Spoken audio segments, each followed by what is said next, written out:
Morning class. बेटा आज हम हिमालय और हम इस चैप्टर को रिवाइज करने वाले हैं। हिमालय और हम चैप्टर गोपाल सिंह नेपाली जी का लिखा हुआ है। कवि परिचय में मतलब ये कविता है हिमालय के बारे में, और गोपाल सिंह नेपाली जी के कवि परिचय में हम देखेंगे उनका जन्म 1902 में हुआ। उसके बाद जो भी ये जो रचनाएं करते थे, काव्य रचनाएं जो इनकी थी, उसमें राष्ट्रीय भावना का उत्प्रोत मिलेगा आपको जब भी आप इसको पढ़ोगे। और इनकी डेथ हुई है 1963 ईस्वी में। तो ये आपको अंडरलाइन मतलब दो चीज़ें तो महत्वपूर्ण बिंदु में ये होगा, उनका डेथ और उनका बर्थ। उसके बाद उनकी 1929 में उन्होंने काव्य जगत में मतलब उन्होंने कवि रचनाएं करना शुरू की। उसके बाद रागिनी, पंछी, टुकड़ी, विद्रोही, नीलिमा इनके काव्य संकलन है। और उसके बाद हम केंद्रीय भाव में देखते हैं तो केंद्रीय भाव बहुत बड़ा है और इसमें पूरे हिमालय के बारे में जो भी कविता है वो पूरी कविता का सार यहाँ पे हमको दिया है। यहाँ पे कवि ने हिमालय जो पर्वत है उसको भारत के गौरव के रूप में बताया, मतलब आप उस पर गर्व कर सकते हो। हिमालय जो पर्वत है उसका प्राचीन और आध्यात्मिक महत्व तो अलग है ही, लेकिन जो आध्यात्मिक रूप से या धर्म के साथ संबंध करते हुए यदि हम हिमालय को देखें तो हम उसको पर्वतराज, और पर्वत मतलब उसको भगवान देवता के रूप में पूजते हैं। हिमालय को पूजा जाता था, लेकिन क्योंकि उसमें इतनी सारी महत्ता है हिमालय की, इतने सारे गुण हैं हिमालय के, कि आज भी हम हिमालय को जो हमारा धार्मिक समय था, जो धार्मिक मान्यताएं थी हमारी, उनके अनुसार हम भगवान को और जो भी हमारे यहाँ बोला जाता है हम वो सब चीज़ें करते हैं। लेकिन कुछ चीज़ें अब हम छोड़ते जा रहे हैं, पुराने रीति रिवाज मान्यताएं, भगवान या उनके कहे हुए या धर्म ग्रंथों को भी हम भूलते जा रहे हैं। लेकिन फिर भी हम हिमालय को, क्योंकि हिमालय का जो संबंध है भारतीय मतलब हमारे जनजीवन के साथ जो हमारा संबंध है वो धार्मिक तो है ही, आस्था के रूप में भी हम उसको समझते हैं, लेकिन उसका गुण इतना ज़्यादा है हिमालय के कि वो अभी तक भी कम नहीं हुआ है। पहले हम भगवान के बारे में, देवता के बारे में, रीति रिवाजों के बारे में कहानी सुनते थे, फिर समय के साथ हमको वो पता चलना भी बंद होता गया, हम उनसे दूर भी होते गए।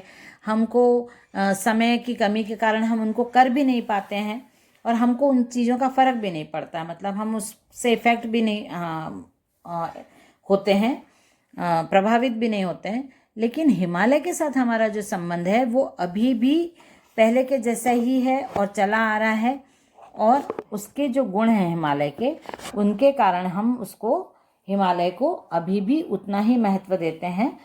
चाहे वो वैज्ञानिक हो, राजनीतिक हो, सामाजिक हो, किसी भी प्रकार का हम जब अपना जीवन व्यतीत करते हैं तो हिमालय हमारे लिए हमेशा गर्व का विषय है। भारत की मतलब हम हिमालय के बारे में बात करते हुए हम बहुत प्राउड फील करते हैं, क्योंकि वो हमारे पास है, हमारे देश का है। भारतीय सभ्यता संस्कृति बहुत प्राचीन है, लेकिन भारतीय सभ्यता संस्कृति के साथ साथ ही हमारे गर्व का विषय हिमालय पर्वत भी हो जाता है। तो यहाँ पे उन्होंने बताया कि देश की भूभौतिकी संरचना भी उसकी राष्ट्रीय भावना की आधार वस्तु बनती है। जो भी हमारे देश में भौतिक वस्तुएं रहती हैं या जो देश की बनावट रहती है, तो हिमालय को हमारे देश के प्रहरी के रूप में बोलते हैं, हिमालय हमारे देश का रक्षक बोलते हैं हम हिमालय को। तो हिमालय को वैज्ञानिक रूप से भी देखा जाए तो वैज्ञानिकों ने भी बहुत अनुसंधान खोज के बाद हिमालय को बहुत बड़ा और बहुत महत्वपूर्ण हमारे लिए बताया है। और ये हमारे लिए, अब यहाँ पे कवि ने बताया है, भारत के उन्नत मस्तक के रूप में केवल पर्वतराज नहीं बल्कि भारतीयों के स्वाभिमान का भी प्रतीक है। हमारे मन में ये भी आता है कि हिमालय पर्वत की महत्ता और हिमालय पर्वत का बड़ापन इतना है कि वो उसका जो मस्तक है, उसका जो सिर है, मतलब वो आकाश के को छूता है, और ये भारत का मस्तक है, भारत का हेड है। मतलब भारत का जो, यदि आप भारत को एक मनुष्य के रूप में देखना चाहो तो ऐसा बहुत सारे लेखकों ने भारत को एक मनुष्य के रूप में बताया भी है, उसके पैरों में क्या है और उसके मस्तक पे क्या है। तो यहाँ पे उसको हिमालय को भारत का सिर बताया है, मस्तक बताया है। हिमालय की प्राकृतिक छटा भारत के बाह्य और आंतरिक सौंदर्य को व्यक्त करने में समर्थ है। प्रभात और संध्या की लालिमा न केवल हिमालय के प्राकृतिक सौंदर्य का विधान करती है, बल्कि भारतीय चिंतन के उस पक्ष को व्यक्त करती है जिसमें सुख और दुख को समान भाव से ग्रहण किया जाता है। इस कविता को जब हम पढ़ेंगे तो यहाँ पे लेखक ने भारतीयों का जो स्वभाव है, भारतीयों की जो स्वाभिमान है, भारतीयों के जो आत्मबल है, उसको हिमालय पर्वत से जोड़ के बताया है कि जिस प्रकार हिमालय पर्वत है उसी प्रकार भारतवासी भी, भारत का प्रत्येक मनुष्य भी हिमालय की तरह अटल, अविचल, अविनाशी, निडर और स्वाभिमानी और कॉन्फिडेंस से भरपूर भारत का प्रत्येक नागरिक है। तो यहाँ पे लेखक ने हिमालय से भारत को जोड़ के बताया, हिमालय से भारतवासी को जोड़ के बताया है कि जिस प्रकार से हिमालय के बहुत सारे गुण होते हैं उसी प्रकार भारतवासियों में भी बहुत सारे गुण होते हैं। वो हम जब कविता पढ़ेंगे ना तो उसमें क्लियर होता जाएगा। पूरे यहाँ पे वही बताया है जो हम अभी कविता में पढ़ने वाले हैं। गिरिराज हिमालय से भारत का कुछ ऐसा नाता है, इतनी ऊंची इसकी चोटी की सकल धरती का ताज यही, पर्वत पहाड़ से भरी धरा पर केवल पर्वत राज यही, अंबर में सिर पाताल चरण मन इसका, गंगा का बचपन तन वरन मरन मुख नेरावरन। यहाँ पे कवि ने बोला है कि भारत का जो नाता है हिमालय पर्वत से कुछ अलग प्रकार से है। गिरिराज मतलब पर्वतों का राजा कहा जाता है हिमालय को, तो इसका भारत से कुछ संबंध अलग ही प्रकार का है, वो हम इस कविता में देखेंगे। क्या संबंध है? इसकी जो चोटी है, मतलब जो हिमालय पर्वत की सबसे ऊंची जो चोटियां हैं, बहुत सारी शिखाएं हैं हिमालय पर्वत की, कि उसकी वजह से भारत, इसकी हिमालय की चोटियों की वजह से पूरे भारत का मुकुट कहा जाता है हिमालय पर्वत को, कि भारत के सिर पे ताज हिमालय पर्वत के रूप में है, विराजमान है। पर्वत पहाड़ से भरी धरा पर केवल, पूरा हमारा भारत बहुत सारे पर्वतों पहाड़ों से भरा हुआ है, बहुत सारे पर्वत हैं अच्छे अच्छे बड़े बड़े, लेकिन पर्वत राज हिमालय को ही माना जाता है। हिमालय पर्वत का सिर जो है वो आकाश को छूता है और उसके जो चरण है वो धरती को छूते हैं, और जो इसका मन है वो गंगा की तरह निश्चल पवित्र, जैसे हम गंगा नदी को पावन और पवित्र मानते हैं उसी प्रकार हिमालय का जो मन है वो पवित्र है गंगा की तरह, क्योंकि कहा जाता है कि गंगा नदी का उद्गम भी हिमालय पर्वत से हुआ है। और उसी प्रकार इसका हिमालय का तन है, मतलब जो शरीर है वो बहुत इसका शरीर बहुत क्या बोलते हैं, बहुत सारी गुणों से युक्त इसका शरीर है पर्वत का, हिमालय पर्वत। इसकी छाया में जो भी है वह मस्तक नहीं झुकाता है। गिरिराज हिमालय से भारत का कुछ ऐसा ही नाता है। अरुणोदय की पहली लाली इसको ही चूम निखर जाती, फिर संध्या की अंतिम लाली इस पर ही झूम बिखर जाती। अब कवि ने यहाँ पे बोला है कि जो भी इसकी छाया में रहता है, हिमालय के पर्वत के कांटेक्ट में रहता है, हिमालय के संरक्षण में रहता है, उस आदमी को कभी भी, उस व्यक्ति को, प्राणी को कभी भी संसार में झुकने की जरूरत नहीं पड़ती है, क्योंकि वो हिमालय के संरक्षण में है। और जो सूर्योदय की सबसे पहली किरण होती है वो भी हिमालय पर्वत पर पड़ती है, और सूर्य की अंतिम किरण, मतलब सूर्यास्त के समय जो अंतिम किरण होती है वो भी इसके ऊपर ही, हिमालय पर्वत के ऊपर ही पड़ती है। इन शिखरों की माया ऐसी, जैसा प्रभा संध्या वैसी, अमरों को फिर चिंता कैसी। लेखक कहते हैं, कवि कहते हैं कि संध्या का अंतिम किरण और सुबह की, भोर की पहली किरण जब इसके ऊपर पड़ती है, हिमालय पर पड़ती है, और उसकी जो छवि है, दोनों समय की छवि एक ही दिखाई देती है। इसलिए यहाँ के जो अमर जवान हैं उनको कभी भी चिंता नहीं करना चाहिए, क्योंकि उनकी चिंता करने के लिए हिमालय पर्वत मौजूद है। इस धरती का हर लाल खुशी से उदय अस्त अपनाता है। गिरिराज हिमालय से भारत का कुछ ऐसा ही नाता है। जिस प्रकार हिमालय पर्वत सुबह के सूरज की किरण और जाते हुए सूर्यास्त की किरण को एक समान रूप से अपनाता है, उसी प्रकार भारत के लोग भी सुख और दुख को एक समान रूप से अपनाते हैं। ना वह दुख में ज़्यादा डरते हैं, ना वह सुख में बहुत ज़्यादा घमंड में आते हैं। हर संध्या को इसकी छाया सागर सी लंबी होती है, और सुबह वही फिर गंगा की चादर सी लंबी होती है।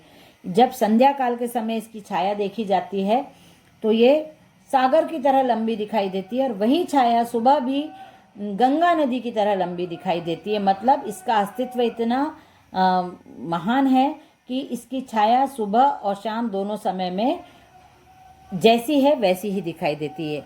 इसकी छाया में रंग गहरा है, देश हरा, परदेश हरा, हर मौसम में संदेश भरा। गिरिराज पर्वत के हर मौसम संदेश देते हैं। गिरिराज हिमालय पर्वत से जो मौसम आता है वो हमको हर बार एक नई सीख दे के जाता है। और इसकी छाया में पूरे देश का इतनी वनस्पतियां हैं, गिरिराज हिमालय पर्वत पर इतनी संपत्ति है कि पूरा हमारा देश उस संपत्ति से समृद्ध हो चुका है। इसका पत्तल छूने वाला वेदों की गाथा गाता है। गिरिराज हिमालय से भारत का कुछ ऐसा ही नाता है। जो भी हिमालय पर्वत के संरक्षण में है, जो इसके रहता है, साथ में रहता है, वो हमेशा वेदों की गाथा गाने वाला होता है। और जैसा यह अटल अडिग अविचल वैसे ही है भारतवासी है। हमर हिमालय हर धरती पर तो भारतवासी अविनाशी। कोई क्या हमको ललकारे, हम कभी न हिंसा से हारे, दुख देकर हमको क्या मारे, गंगा जल जो भी पीले व दुख में है मुस्काता। गिरिराज हिमालय से भारत का कुछ ऐसा ही है नाता। यहाँ पे बोल रहे कि जिस प्रकार अटल है हमारा जो हिमालय पर्वत है, वो हमेशा हर परिस्थिति में बिना डरे, किसी भी तूफान से नहीं डरता, किसी भी आने वाले हवाओं से नहीं डरता, किसी भी बादल बारिश से नहीं डरता, उसी प्रकार हर परिस्थिति का मुकाबला करने के लिए भारतवासी भी तैयार रहते हैं। वो डरते नहीं हैं, अविनाशी हैं और निडर हैं। हमको कोई भी ललकारे, हमको कोई भी कभी हिंसा से नहीं मार सकता है। दुख हमको भी देते, यदि हमको कोई दुख भी देता है, डाउन भी करता है, बुरा भला भी कहता है, लेकिन फिर भी हम हर चीज़ को सहन करते हुए हिमालय की तरह अडिग होकर खड़े रहते हैं। और जो गंगा बहती हुई आती है हिमालय पर्वत से, उसका जल जो पी लेता है, उसको जो स्पर्श कर लेता है, वो दुख में भी मुस्कुराना सीख जाता है। वो दुख को सहन करने की शक्ति अपने साथ ग्रहण कर लेता है। टकराते हैं इससे बादल तो खुद पानी हो जाते हैं, तूफान चले आते हैं तो ठोकर खाकर सो जाते हैं। जब जब जनता को विपदा दी तब तक निकले लाखों गांधी, तलवार से टूटी आंधी, इसकी छाया में तूफान चिरागों से शर्माता है। गिरिराज हिमालय से भारत का कुछ ऐसा ही नाता है। ये लास्ट वाला पैराग्राफ मैंने यहाँ पे पढ़ा था। और कवि बोल रहे हैं कि जब बादल आते हैं भर के पूरे, तो वो गिरिराज हिमालय पर्वत से टकराकर खुद ही बरस जाते हैं और चले जाते हैं।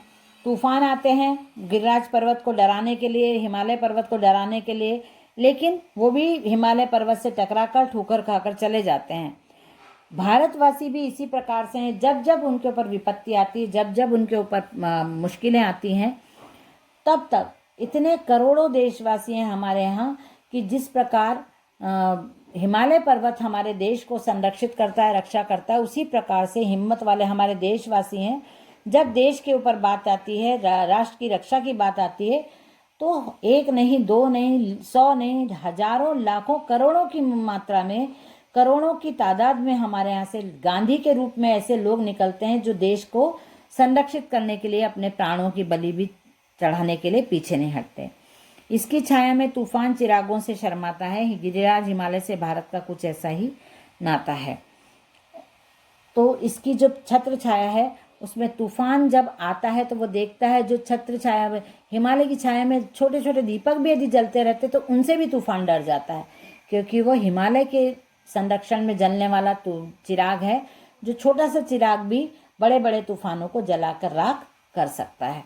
तो ये हो गई कविता कंप्लीट। अब हम नेक्स्ट क्लास में इसके क्वेश्चन आंसर और एक्सरसाइज देख लेंगे और आगे का चैप्टर हम उसके बाद कंप्लीट करेंगे। नेक्स्ट चैप्टर हम लेंगे फिर। ओके, चलिए बाय एवरीवन।